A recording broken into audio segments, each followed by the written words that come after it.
Welcome back to the Netherlands. Hi. Can we How's wait? Tatay? He's healthier than I expected. Healthier than you expected, huh? Healthier than I expected. Oh. Ayun, as usual, he sends his warm regards to everyone, to the supporters for, of course, the unwavering love and support. Yes. And for the family, he sends his love, his pure love to everyone. Kit, meron ba siyang kanang did you hear about the situation that he was rushed to the hospital? Yes, but he is okay. It's just the, his routine checkups. Routine. Okay, I see. Because, Thank you for clarification. as you all know, he is old and not exactly in the best shape, but he's okay actually. I expected him to be more frail, but he's not. He's doing well. He's even better as compared to the first few weeks inside. Okay. He sounded more lively, more Yes. sharp, and ayun. How did you feel na he didn't have any family visit for 2 weeks? He was looking for my mother for so many times, and I had to explain to him the situation, and he understood, of course. But ayun, he was constantly reminding me to do something about it, and I reassured him that we're doing our best. But as of now, I'll be the one who will be visiting him inside. Yes. We're having a prayer rally for Tatay Digong tonight. I hope you can join us. Yes, I will. Yeah.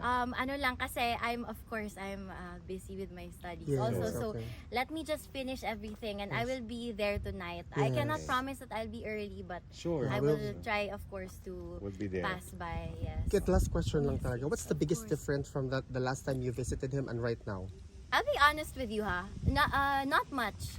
I was so worried when I was in the Philippines. I was so worried that when I've been asking my siblings and the lawyers, can you tell me what to expect? Should I expect a thinner dada, a thinner papa? They kept reassuring me na he's doing good, there's no difference. And when I saw him inside, ayun nga, they were right. The only difference is he now has a long beard. It's color white, okay. and he does have white colored eyebrows now. And ayun, but his hair, ayun, maarte kasi yun. So meron siyang daily, hindi naman daily, siguro weekly hair dye. So ayun pa rin. Excellent. Hindi na siya pure black, may pagka blonde siya. That's So so good. yes. Kit, also last question. Importante kasi ito kasi this is a very big victory for the entire Filipino people. Alam niya ba na nanalo with Supreme respect sa Court? Supreme Court? Yes, and he's Si Vicky very Inday happy Sara. about it. He sends his regards to my sister, and he told her that he is extremely proud of her. Ayun. Did you know that it was a unanimous Supreme Court decision? Yes, he knows about all of that. And he also knows na, ayun, continuous pa rin yung rotation of visits namin dito. Pupunta sila. So, I'm excited siya kasi, You're here. yes.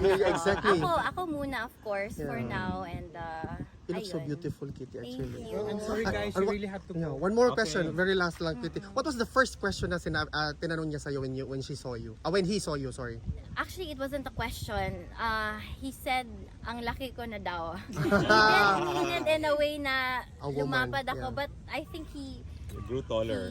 he thinks that I'm taller now. Maybe it's because of the, the slippers I'm Yeah. wearing. But kasi he was wearing flat slippers. So I Yeah. think this added to my height. But ayun, he was surprised to see me. Yeah. Sobrang tangkad ko na.